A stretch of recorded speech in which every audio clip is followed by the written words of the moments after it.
I died on stage at Carnegie Hall, not literally, though the humiliation felt like death. I stood in the wings, violin case trembling in my hands, watching my sister Elena take my bow, my solo, my audition piece that I'd practiced until my fingers bled. The conductor was announcing her name to thunderous applause while I stood frozen, realizing that my own mother had given Elena my audition slot, my music, my one chance at Juilliard. That was June 15th, 2019. I was 17 years old. I died for real 3 months later, pills and despair mixing in my childhood bedroom while my family celebrated Elena's acceptance letter downstairs. I could hear champagne corks popping through the floor. I woke up on my 10th birthday. The morning light streaming through my window was wrong. Too bright, too innocent. My hands were small. My room still had the butterfly wallpaper I'd begged to change at 13, and when I stumbled to the mirror, I saw a child's face staring back at me, gap-toothed and freckled, 8 years before everything fell apart. Before I understood what my family really was. My mother's voice drifted up the stairs, saccharine and false. "Cassie, breakfast, sweetheart. It's your special day." Special. The word tasted like poison. Because I remembered this day with perfect clarity. This was the birthday where everything began. The birthday where my grandmother, my father's mother, had gifted me her antique violin, the Stradivarius copy that had been in our family for 4 generations, the instrument my mother would later accidentally break, blaming me for being careless. But that wouldn't happen for another year. Today I had time. Today I had knowledge. I had lived this life once before, and I had been so blind, so stupidly, pathetically blind. My family was picture perfect on the surface. Father was a corporate lawyer, mother was a socialite who volunteered at the opera house, and we lived in a sprawling Connecticut estate with manicured gardens and a baby grand piano in the foyer. My sister Elena was 2 years older than me, beautiful and talented and beloved by everyone who met her. And I was the spare, the second daughter, the mistake. I didn't understand this at 10 years old, not in my first life. I thought the favoritism was normal. I thought all mothers loved one child more visibly than the other. I thought the piano lessons Elena received from a renowned instructor while I took group classes at the community center were just because she was older. I thought the designer dresses Elena wore to recitals while I wore hand-me-downs were about practicality. I didn't see the pattern, not until it was far too late. It started small. A forgotten permission slip that meant I missed the school orchestra trip. A scheduling conflict that kept mother from attending my first solo performance. Father working late through every one of my concerts, but somehow making time for Elena's gallery openings when she discovered painting at 14. The truth was simpler and more devastating. My mother had never wanted a second child. I was an accident that ruined her figure and her social life for a year. And worse, far worse, I had the misfortune of resembling my father's side of the family. Dark hair instead of Elena's golden blonde, brown eyes instead of crystalline blue, talent that manifested in music rather than the visual arts my mother appreciated. I was a living reminder of the in-laws she despised. My grandmother saw it, I realize now. In my first life, she died when I was 12, but not before making me promise to keep playing, to never give up on music. I'd thought she was just being encouraging. Now, with adult eyes and a child's body, I understood she'd been trying to save me from my own family. The violin she gave me that 10th birthday wasn't just an heirloom. It was a lifeline. But in my first life, I'd let them cut the rope. I went downstairs to find the scene exactly as I remembered it. Balloons in my favorite color, purple, which mother always said clashed with the house's aesthetic. A small cake from the grocery store, not the custom creations Elena received from the French patisserie downtown. Presents wrapped hastily in newspaper comics because no one had bothered to buy proper wrapping paper. Elena sat at the breakfast table already dressed and perfect, scrolling through her phone. She was 12 in this timeline, on the cusp of the teenage years that would transform her into my tormentor-in-chief. "Happy birthday, Cassie," she said without looking up. I knew what came next. In approximately 3 minutes, Father would arrive with grandmother, who would present me with the violin case. Mother would smile tightly. Elena would ask to see it, and everyone would fawn over how beautifully she held it, how naturally musical she looked, even though she'd never played a string instrument in her life. and I would shrink back, already apologizing for taking up space.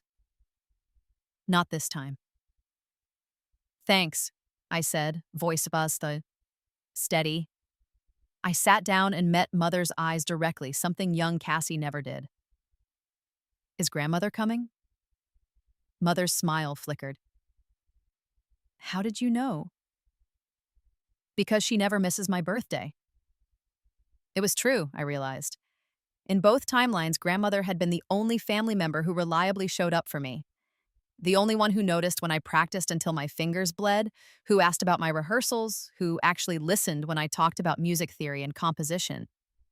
The only one who had truly loved me. Mother's expression cooled several degrees. She'd never liked my relationship with Grandmother, saw it as a criticism of her own mothering. Well, yes, your father is picking her up now. They should be here soon. The doorbell rang. Elena looked up, finally interested. She loved Grandmother's visits because they usually came with generous checks. What she didn't know, what none of them knew, was that Grandmother's will left her entire estate to me, a trust fund worth $7 million, inaccessible until I turned 21. In my first life, I never saw a penny of it. Mother had contested the will, dragging the case through courts for years. She'd argued that Grandmother was senile, that I'd manipulated her, that the money should be split equally between both daughters, and father, weak and conflict-averse, had sided with her. By the time I turned 18, legal fees had consumed millions. By the time I died at 17, I still believed I'd never been worth loving, but I had been. Grandmother had seen my worth. She'd tried to protect me the only way she knew how. This time, I would protect myself. The violin was even more beautiful than I remembered. Deep amber wood that glowed like honey in sunlight. Delicate inlays along the neck. A bow that felt weighted perfectly in my small hands. It belonged to my mother, Grandmother said, watching me cradle it carefully. And her mother before that. 4 generations of musicians, Cassandra. The gift skips around, but it always comes back. I heard it in you the first time you hummed a tune. It's wasted on her, Mother said. Her voice was light, but I caught the edge underneath. Cassie's so careless with her things. Remember the recorder from school? Snapped in half within a month. Elena sat on it, I said quietly. Everyone turned to stare at me. What did you say? Mother's smile had frozen on her face. In my first life, I'd backed down immediately, apologized for speaking up, but I was 34 years old in this body, and I had died once already. What more could they do to me? Elena left her backpack on the couch. I put my recorder case on top because I didn't see it. She sat down without looking. It wasn't anyone's fault, but it wasn't because I was careless. The silence stretched like taffy. Elena's face flushed. Are you calling me a liar? I'm saying what happened. I looked at Grandmother, who was watching me with sharp, intelligent eyes. I'll take very good care of the violin, I promise. I know you will, Grandmother said. She reached out and tucked a strand of my dark hair behind my ear. Such a small gesture, but it made my throat tight. You have your great-grandmother's hands. Long fingers, strong but elegant. Perfect for music. Elena should try it, Mother interjected quickly. She's been asking about learning violin. Maybe she has the gift too. No. Everyone stared at me again. No, I repeated, holding the violin case against my chest. This is mine. Grandmother gave it to me. Mother's eyes flashed dangerously. I knew that look.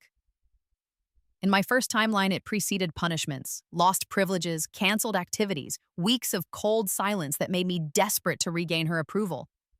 But Father was watching, Grandmother was watching, and somewhere in my mother's calculating mind, she was weighing the cost of making a scene. Of course it's yours, sweetheart, she said finally, the endearment acid on her tongue. We just thought you'd want to share with your sister. I'll teach Elena if she wants to learn, I offered, playing the gracious card. But this violin is special. It's family history. I want to honor that. Grandmother smiled. Spoken like a true musician. The rest of the birthday breakfast passed in strained politeness. But I'd won the first round and everyone knew it. The next 7 years were a carefully orchestrated war. I couldn't prevent everything. Some things were inevitable.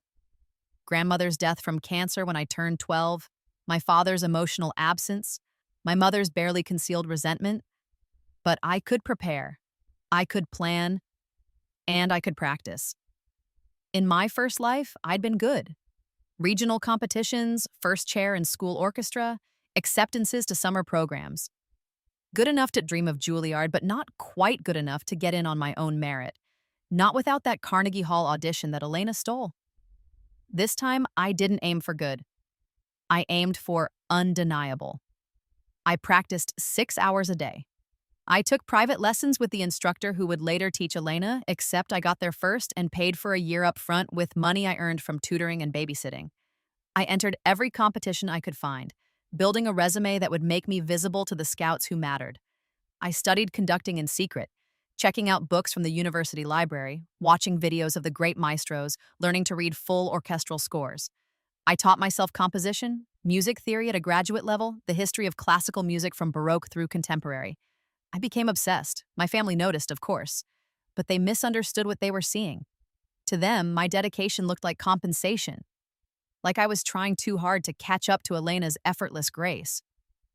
They didn't realize I was building an escape route. When I was 13, I won the state solo competition. The prize was a performance slot with the Regional Symphony Orchestra. "I'm so proud of you both," Mother gushed at dinner that night, somehow making my achievement about Elena, who had won a ribbon in an art show. My talented daughters. Elena picked at her salmon. "Will you come to my show opening on Saturday, Mom?" "Of course, darling. We'll make a whole day of it." "My performance is Saturday," I said. Mother blinked at me. "What?" "My solo with the symphony. It's Saturday at 8. I gave you the program information 3 weeks ago." "Oh," she glanced at Father, then back at me. "Well, surely they can reschedule. Elena's show has been planned for months." "It's with a professional orchestra, Mother. They don't reschedule for 13-year-olds. Her lips thinned. "Don't take that tone with me, Cassandra. Elena's show is important." "So is my performance." "Elena's show is important," Mother repeated, voice sharp. "She's worked very hard. On this, you can have your little concert another time." "There is no other time. This is the prize for winning the competition." Father finally looked up from his phone. "Cassie, don't be selfish. We'll record it for you." I looked at him, really looked at him.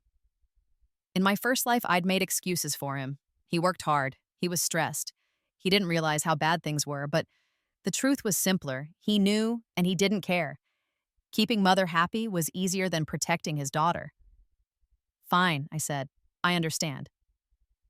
I played to an audience that didn't include my parents or my sister, but it did include a scout from the Manhattan Conservatory Youth Program who approached me after my performance with a business card and an application. "You have something special," she told me. "Raw, but brilliant. We'd like to see you audition for our advanced program next fall." I took the card with shaking hands. "Thank you. Your family must be very proud." I smiled and didn't answer. At 14, I found the life insurance policy. I wasn't snooping, or rather, I was, but with purpose.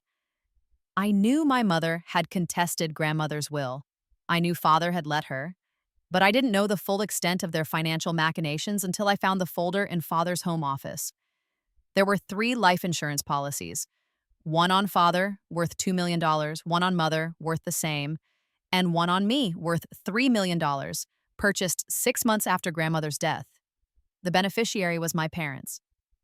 I stood in Father's office, 14 years old, with the mind of a 34-year-old dead woman, and felt ice crystallize in my veins. Life insurance on a child wasn't inherently suspicious. Some parents bought policies to cover funeral expenses or to secure future insurability. But $3 million when Elena had no policy at all? I thought about my death in the first timeline. Pills and despair, ruled a suicide so the policy wouldn't have paid out. But what if it hadn't been suicide? What if I died in an accident instead? A car crash, a fall, a tragedy that would have netted my parents $3 million and removed the daughter they'd never wanted. I took photos of everything with my phone. Then I went to my room and vomited until my stomach was empty. I didn't confront them. There was no point.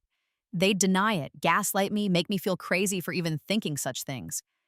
Instead, I started building my insurance policy. I opened a bank account my parents didn't know about. I scanned every document related to grandmother's will and the legal battle over her estate. I recorded conversations where my mother berated me, where father ignored my accomplishments, where Elena casually mentioned destroying my things. I documented everything, and I practiced. God, did I practice. At 15, I won a national youth competition. The prize was a full scholarship to the Manhattan Conservatory's Summer Intensive program and a cash award of $10,000. Mother tried to take the money for family expenses. I'd already had the check deposited directly into my secret account. The summer program changed everything. I studied with musicians who actually saw my talent, who pushed me to be better, who treated music with the reverence it deserved. I made connections with other young musicians, with instructors, with professionals who attended our final showcase. One of them was Maestro Kenji Tanaka, guest conductor with the New York Philharmonic. He watched me play a violin concerto I'd spent 3 years perfecting, and afterward, he asked me a question that changed my life. Have you ever considered conducting? I've studied it, I admitted, but only in theory. Come to one of my rehearsals, he said. I want to see how you read a score. I went. I watched him work with one of the world's greatest orchestras, translating the markings on a page into living, breathing sound. And when he handed me his baton during a break and asked me to conduct a simple Mozart piece, I felt something slot into place. This was it. This was what I was meant to do. Violin was my first love, but conducting was my calling. You have the gift, Maestro Tanaka told me after the rehearsal. The real one, not just technical skill, vision. You understand the architecture of music, how to build something greater than the sum of its parts. I'm only 15.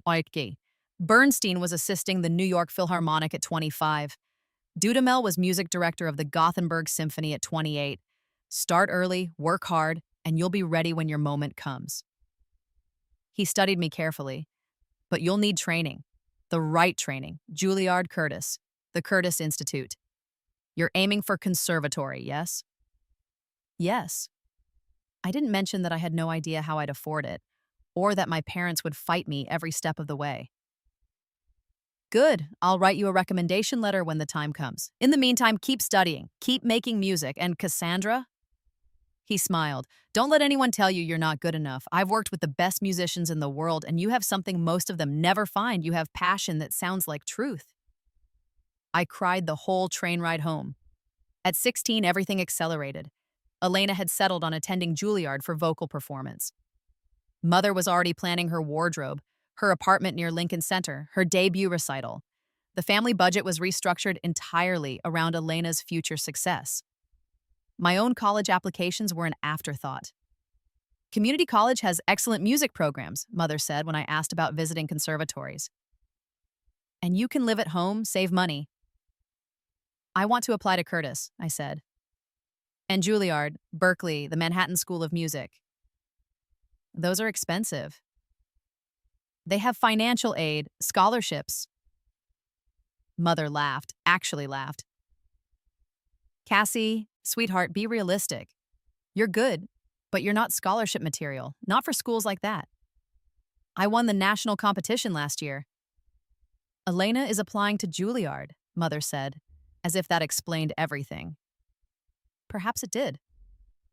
We can't afford to send both of you to expensive schools, and Elena's the one with real professional potential. I looked at Father, who was pretending to read the newspaper. Dad? Your mother's right, Cassie. We need to be practical. So I should give up on my dreams so Elena can have hers? Don't be dramatic, Mother snapped. You can study music anywhere. A degree from State University will serve you just as well as some fancy conservatory. I stood up from the dinner table. May I be excused? We're not finished discussing this. Yes, we are. I met her eyes. I'm applying to conservatories. I'll figure out the money myself. You ungrateful little... I walked out before she could finish. In my room, I opened my laptop and checked my bank account balance, $27,439. Earnings from competitions, teaching beginner students, performing at weddings and events. Years of squirreling away every dollar I could. It wasn't enough for full tuition, but it was a start. I opened my applications and got to work. The Carnegie Hall audition was announced in January of my junior year, a special showcase for graduating high school seniors interested in attending Juilliard with performances judged by the conservatory's admission committee. Winners received full-ride scholarships and guaranteed admission. It was my golden ticket, the same audition that Elena would steal in my original timeline. Except this time, I saw it coming. The audition required a video submission, followed by callbacks for live performances in May. I spent months perfecting my audition piece. Mendelssohn's Violin Concerto in E minor, the same piece I'd played at 14 but refined, matured, elevated. I submitted my video in March. 2 weeks later, I received an email. I'd been selected for the live callback. I told no one. I practiced in secret in the school's music rooms during free periods and after Elena went to bed. I studied the score until I could play it in my sleep. I worked with Maestro Tanaka via video calls, refining every phrase, every dynamic, every minute gesture. I was ready. And then, 1 week before the performance, I came home to find my violin case open on my bed. Empty. I stood in the doorway, heart hammering, staring at the empty velvet lining where grandmother's violin should have been. The case I always kept locked, hidden in the back of my closet. Someone had broken into it. Taken the violin. My violin. I searched my room frantically. Nothing. I checked Elena's room while she was at a friend's house. Nothing. I went downstairs trying to keep my voice calm. Has anyone seen my violin? Mother looked up from her magazine. Your what? My violin. Grandmother's violin. It's not in its case. Oh, she turned a page. Elena borrowed it. She has an audition next week. The world tilted sideways. What? An audition for Juilliard. They do these special showcase performances at Carnegie Hall. Very prestigious. Elena wanted to try a violin piece to demonstrate her range. Mother smiled pleasantly. You don't mind sharing, do you? It's just for a week. I couldn't speak. Couldn't breathe. This was it. This was the moment.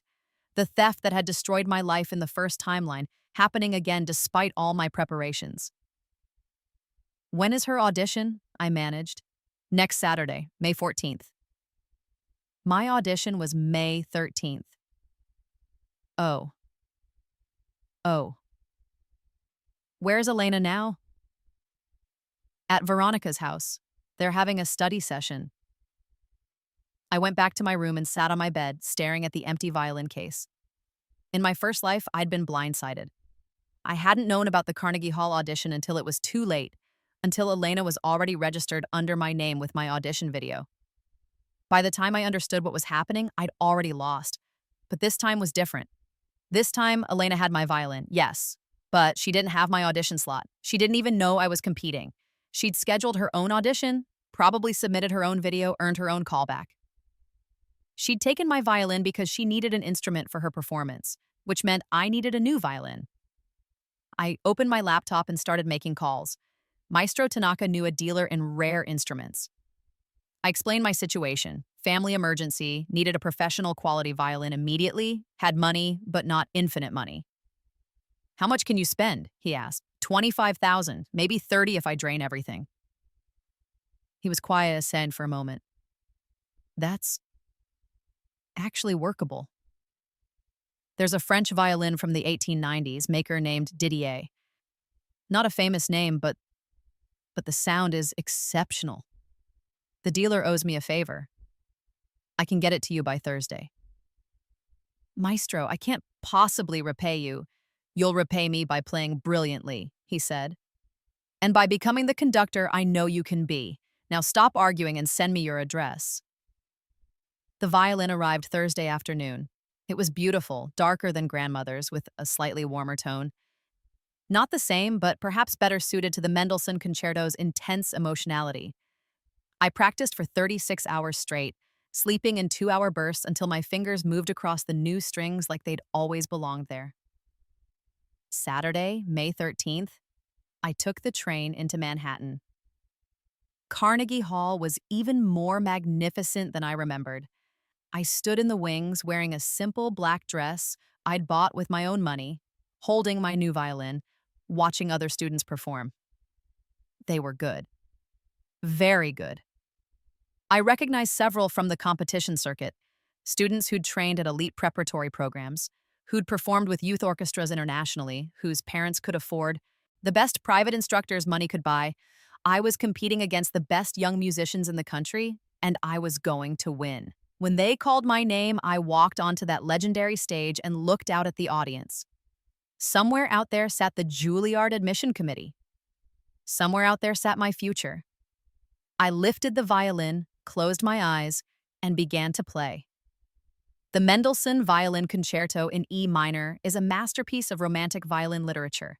It demands technical virtuosity, rapid runs, complex fingering patterns, beautiful but treacherous double stops.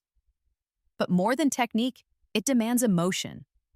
The first movement opens with an achingly beautiful melody that seems to pour directly from the soul, vulnerable and exposed. I played it like I was telling my story. The years of being overlooked, the quiet desperation of loving a family that didn't love me back, the death and rebirth, the determination to build something beautiful from the ruins. I played every note like it mattered because it did. When I finished, the silence stretched for 3 heartbeats before the applause began. I bowed and walked off stage, and I knew I'd done everything I could. The results would be announced in 3 days. I came home to chaos. Elena's audition had been that afternoon, May 14th, one day after mine. I walked into the house to find her sobbing at the kitchen table while Mother rubbed her back and Father paced. "What happened?" I asked. Elena looked up, mascara streaked. "The violin was wrong." "What do you mean?" "The violin." She gestured wildly at him. "Grandmother's violin." Something was wrong with it. The sound was off. The strings kept going out of tune. I couldn't hit the right notes. I played horribly. Horribly. I'll never get into Juilliard now. I set down my bag carefully. "Where did you practice with it?" "What?" "Before the audition." "Where did you practice?" "At home, in my room." "Did you have it properly maintained? Restrung, the rosin refreshed?" Elena stared at me like I was speaking another language. I sighed. "Violins need regular maintenance, Elena. Especially antique ones. The strings lose tension. The bow needs fresh rosin. The bridge can shift. If you just grabbed it out of the case and tried to play without any preparation, of course it sounded wrong." "I didn't know," Elena wailed. "You would have if you had actually studied violin instead of just assuming you could pick it up for one audition." The words came out harsher than I'd intended, but I was so tired. Tired of being stolen from. Tired of watching Elena take and take and take without ever considering the cost. "That's enough, Cassandra," Mother said coldly. "Is it?" Elena took my violin without asking for an audition she wasn't prepared for, and now she's upset that it didn't work out. How is that my fault? If you'd just shared it properly, shown her how to care for it. She took it. She broke into my room and took it. I could hear my voice rising but couldn't stop it. When was I supposed to show her anything? Father finally spoke. "Where were you all day, Cassie?" The question hung in the air like a grenade. I could lie, should lie. But I was so tired of lying, of shrinking, of making myself small to make them comfortable. I had my own audition, at Carnegie Hall. The silence was deafening. "You what?" Mother's voice was dangerously soft. "I auditioned for the Juilliard showcase. Same program as Elena. I got a call back 6 weeks ago." Elena's tears stopped. You You auditioned? Yes. With what violin? Mother demanded. I bought a new one. You bought. She stood up so fast her chair screeched. Where did you get money for a violin? I earned it. From competition, teaching, performing. Money that was mine. Father's face had gone red. And you didn't think to tell us? Why would I? You've made it clear that my music doesn't matter. That only Elena's career is worth supporting. That's not fair, Father said, isn't it? When was the last time you came to one of my performances? When was the last time you asked about my practicing, my goals, my future? Elena wants to go to Juilliard, so we restructure our entire budget. I want to apply to conservatories, and you tell me to go to community college. Because you're not ready, Mother said. Elena has been training for this her whole life. So have I. I've been playing since I was 6 years old. I've won state and national competitions. I study with Maestro Tanaka from the New York Philharmonic. But none of that matters to you because I'm not Elena. You're being hysterical. I'm being honest. I looked at each of them in turn. I'm going to Juilliard. If they accept me, I'm going. And I'm paying for it myself, so you can't stop me. You're 17, Mother said. You're a minor. We absolutely can stop you. Try it, I said. I'll call Child Protective Services and report the life insurance policy. Father went pale. How did you, $3 million. Only on me. Elena doesn't have one at all. Wonder what a social worker would make of that. I smiled without humor. I also have recordings. Years of them. Every time you forgot my birthday, every time you chose Elena over me, every cruel word, every dismissal, every moment you made it clear I wasn't wanted. Try to stop me from going to Juilliard, and I'll make sure every judge, every social worker, every journalist knows exactly what kind of parents you are. I picked up my bag and headed for the stairs. Where are you going? Father asked.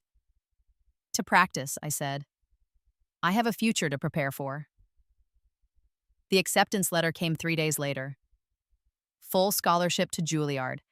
Acceptance into both the violin performance program and the conducting track, a dual degree that was almost never offered to incoming freshmen. And a note from the head of the admission committee. Your performance was extraordinary. We look forward to seeing what you achieve with us. I read it 17 times before I let myself believe it was real. Elena didn't get in. Her audition had been good enough to warrant consideration, but not good enough for a scholarship, and my parents couldn't afford full tuition.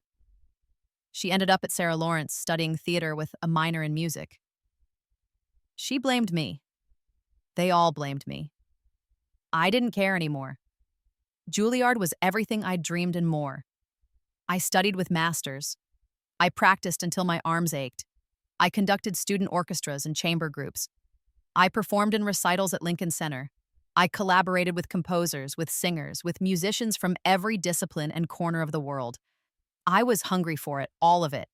Every lesson, every rehearsal, every moment of making music with people who understood its importance. My classmates became my family. My instructors became my mentors. I dated a cellist for 6 months, then a composer for a year. I made mistakes and learned from them. I grew, and I almost never went home. My family called occasionally, always with some agenda. Mother wanted me to reach out to Elena to apologize for stealing her spot. Father wanted me to consider transferring to a state school to save money, not understanding that I wasn't costing them a penny. Elena herself called once, drunk, to tell me she hated me. I changed my number after that. The trust fund from grandmother became accessible when I turned 21. $7 million, never touched by my parents' legal machinations because I'd gotten a lawyer the day I turned 18 and fought to have the case reopened.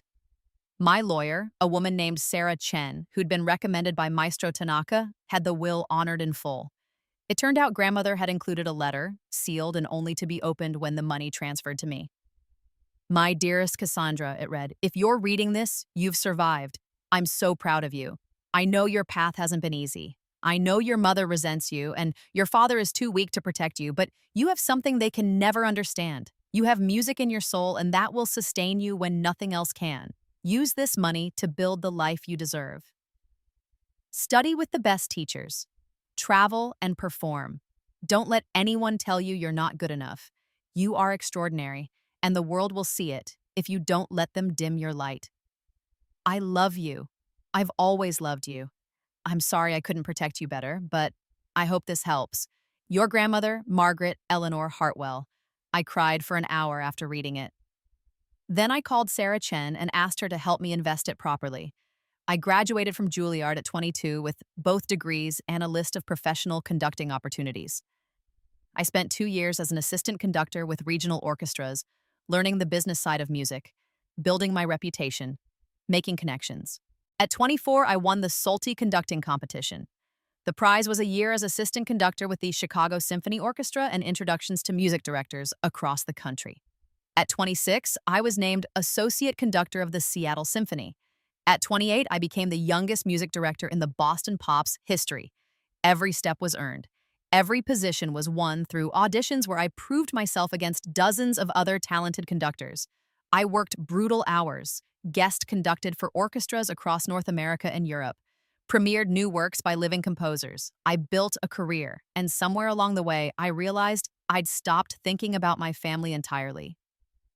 The invitation came when I was 32 years old, exactly my age when I died the first time. The New York Philharmonic was looking for a new music director. The search committee wanted to see me audition. It was the position I'd dreamed of since the first time Maestro Tanaka let me conduct that Mozart piece when I was 15, the most prestigious orchestra in America. The position Leonard Bernstein had held, the pinnacle of a conducting career. The audition was a full program, 90 minutes of music with an orchestra that knew every trick in the book for testing a conductor's mettle. I chose a program that showcased range: Beethoven's Fifth Symphony, Ravel's Bolero, and a contemporary piece by a young Asian-American composer named Jennifer Zhang. I prepared for 6 months. When I stepped onto the podium at David Geffen Hall, I looked out at an orchestra filled with musicians I'd admired my entire life. Principal players who'd performed under the greatest conductors in history. Section members who could play circles around most soloists. I raised my baton and we began. Conducting is alchemy. It's the art of shaping sound through gesture, of communicating intention through movement, of unifying dozens of individual musicians into a single voice. The best conductors don't just keep time. They inspire. They challenge. They elevate everyone around them. I conducted like my life depended on it. Like I was still that 10-year-old girl clutching a violin case, determined to prove she was worth something. Like I was 17 and dying in a bedroom while my family celebrated downstairs. Like I was reborn into a second chance and refused to waste a single moment. When we finished, the orchestra broke into spontaneous applause, something they almost never did during auditions. I knew I'd won before they told me. The press conference announcing my appointment as music director of the New York Philharmonic was covered by every major news outlet. Classical music's rising star takes the podium, the Times declared. At 32, Cassandra Hartwell makes history, said NPR. The articles mentioned my background briefly: a talented student who'd won a full scholarship to Juilliard, a conductor who'd risen through the ranks with stunning speed, a musician known for her innovative programming and fierce dedication to new works. They didn't mention my family. I'd never spoken about them publicly, but Elena called the day after the announcement. "Congratulations," she said when I picked up. I hadn't changed my number this time, though I'd considered it. "I saw the news." "Thank you." "I'm getting married in June. I wanted to invite you." I waited. Mom thought it would be good for us to reconnect. Heal old wounds. Elena's voice was carefully neutral, the tone of someone who'd practiced this speech. "It's been so long, Cassie. We're family." "Are we?" Silence, then, "That's not fair." "Isn't it?" "When was the last time we spoke, Elena? When was the last time you asked about my life, my career, my happiness? You're calling now because I'm successful, because having a music director in the family looks good." That's not. Yes, it is. I wasn't angry. The anger had burned out years ago, leaving only clarity. You took my violin for your audition without asking. You took my music, my opportunities, my parents' attention and love, and you never once apologized. You never acknowledged what you did.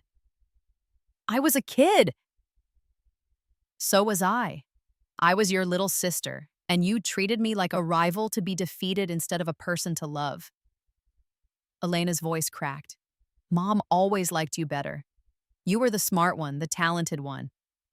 That's not true. I almost laughed. Mom despised me. I looked like Dad's family. I reminded her of grandmother, who she hated.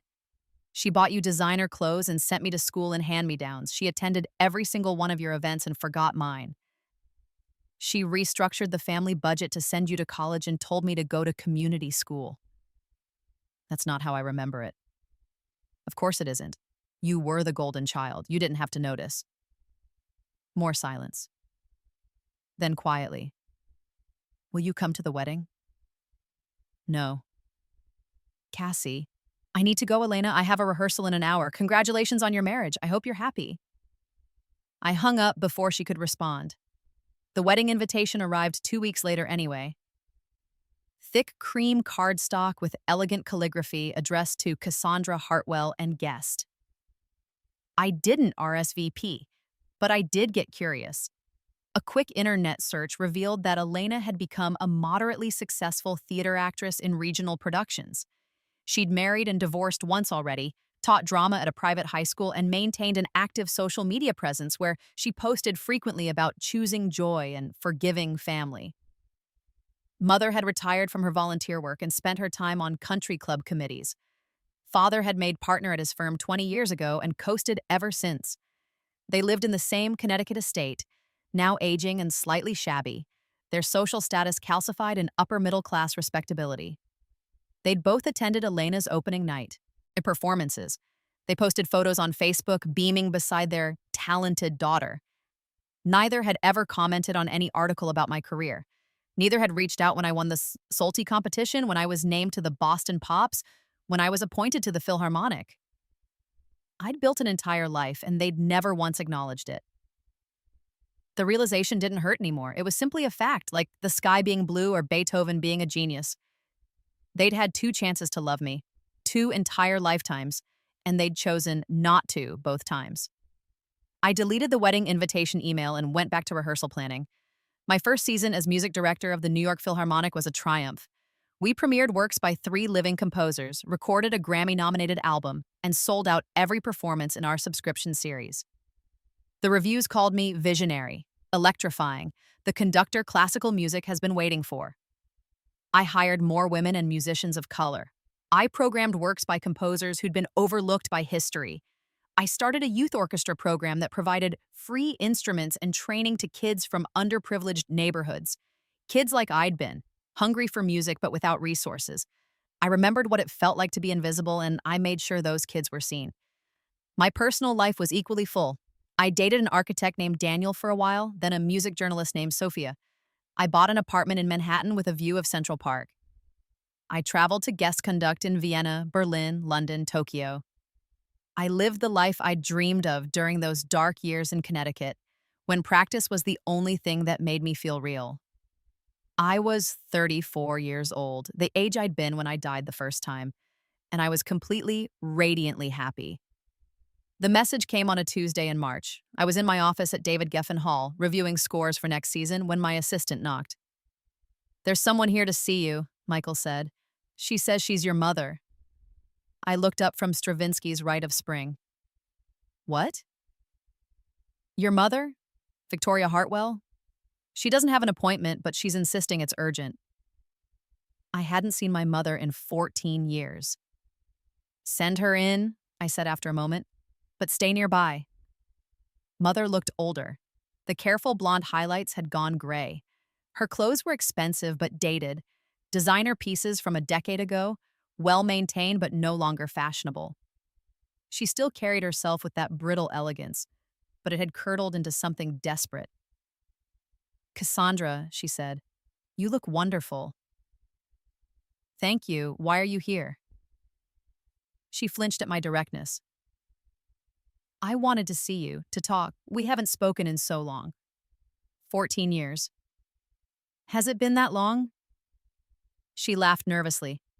Time flies. You've been so busy, so successful. We've been following your career. We're very proud. Are you? Of course, our daughter, music director, is of the New York Philharmonic. Everyone in our social circle talks about it. Ah, there it was. Not pride, reflected glory, bragging rights. What do you want, Mother? She sat down without being invited, perching on the edge of the visitor's chair. I wanted to reconnect. To apologize for the past. I know things were difficult when you were younger. I know I wasn't always fair. You took out a $3 million life insurance policy on me when I was 14, she paled. That was just, we wanted to make sure you were protected. Elena didn't have one. Your father handled the finances. You told me I wasn't scholarship material when I won a national competition. You forced me to give up my audition violin. You told me my music didn't matter. I kept my voice level, clinical. You made me feel worthless every single day of my childhood. That wasn't being not always fair. That was abuse. She stopped, swallowed. You don't understand.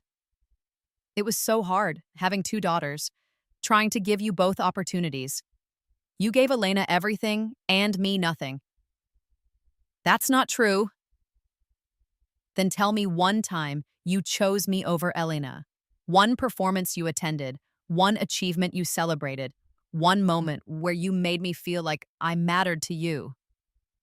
She opened her mouth, closed it, opened it again. I'm sorry, she said finally.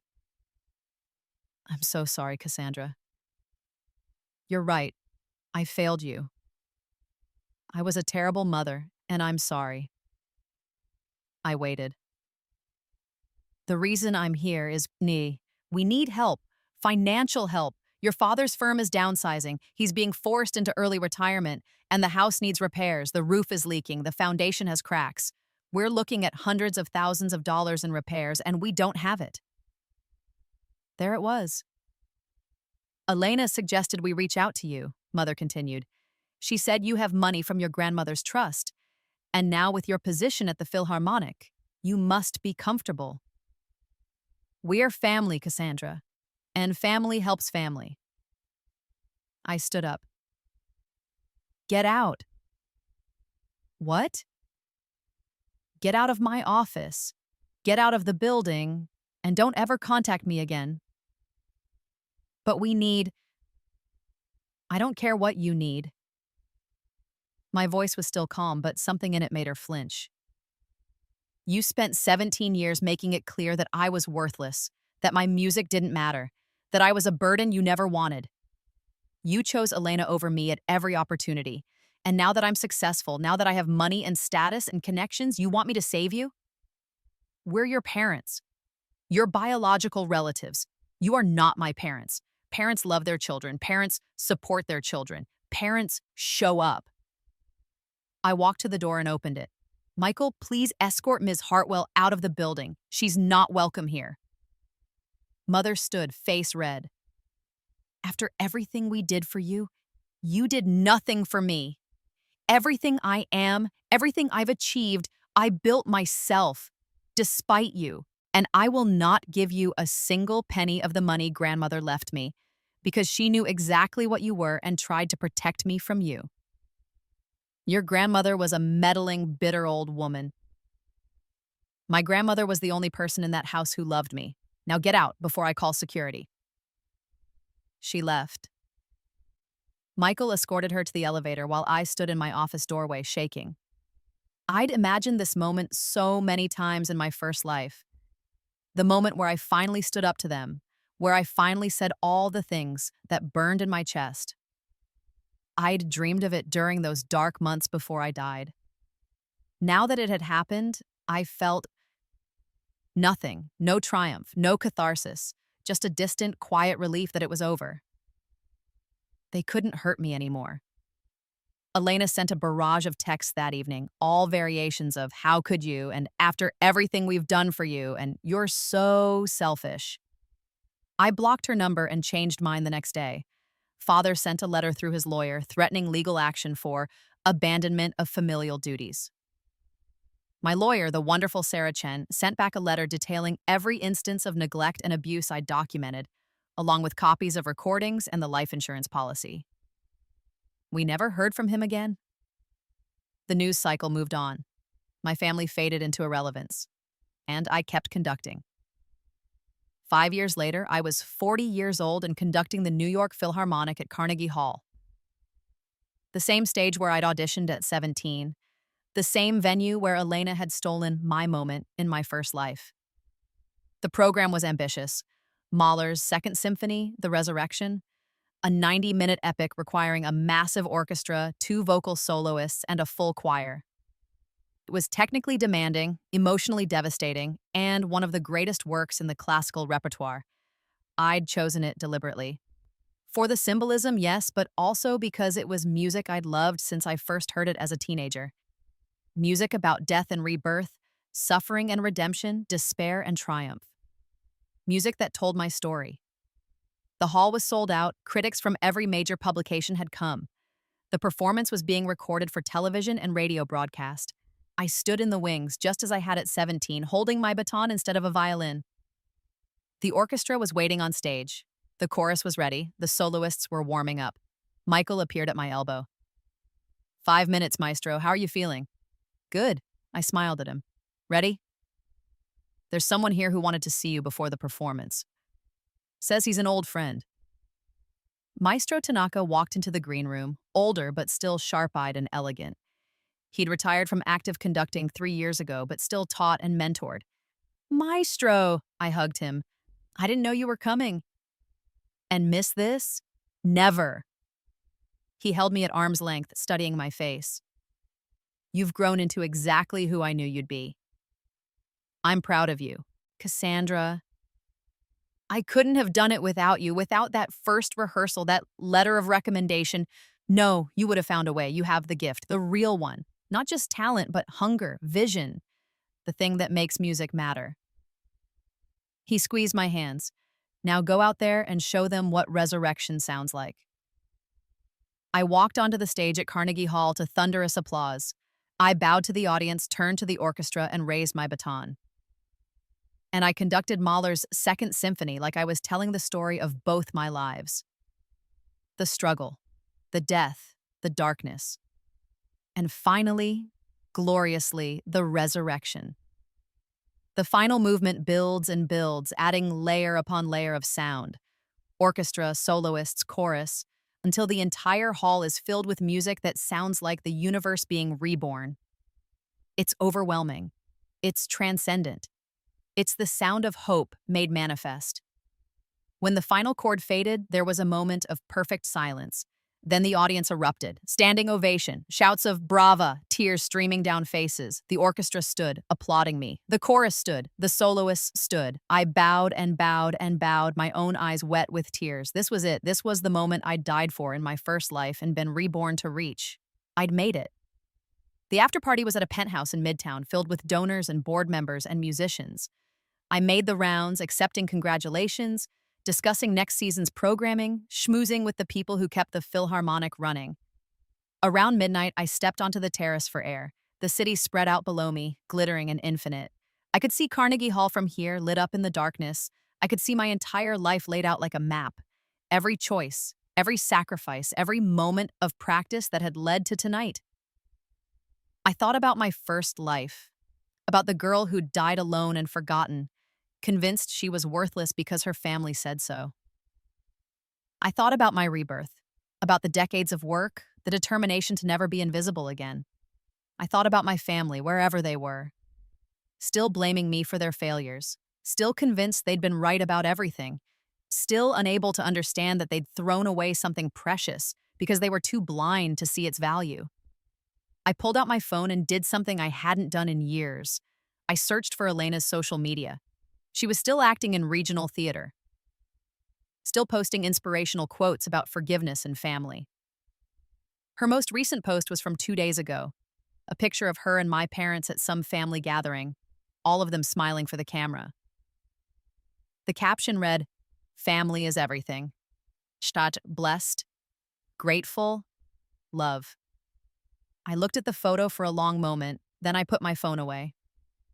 They'd had 2 lifetimes to love me, 2 chances to see me, and they'd chosen not to both times. But I'd lived anyway. I'd built something beautiful from the ruins of what they'd destroyed. I'd taken the pain they'd given me and transformed it into music that moved thousands of people. I'd resurrected myself, and I'd done it without them. Behind me, the party continued.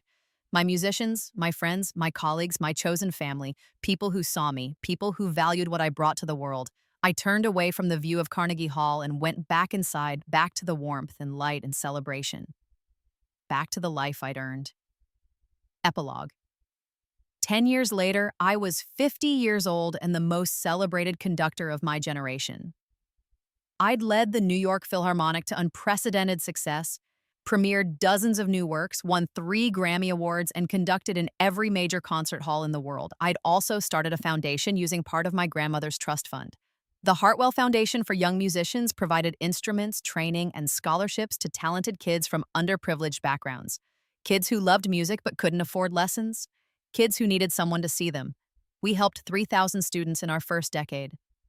17 of them had gone on to professional careers in music. 2 were currently students at Juilliard. I thought about grandmother sometimes, about the letter she'd left me. She'd known what my family was.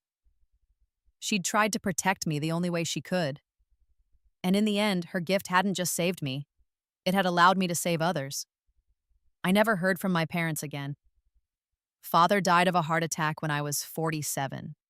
I learned about it from an obituary Elena emailed me, along with a request for financial help with funeral expenses.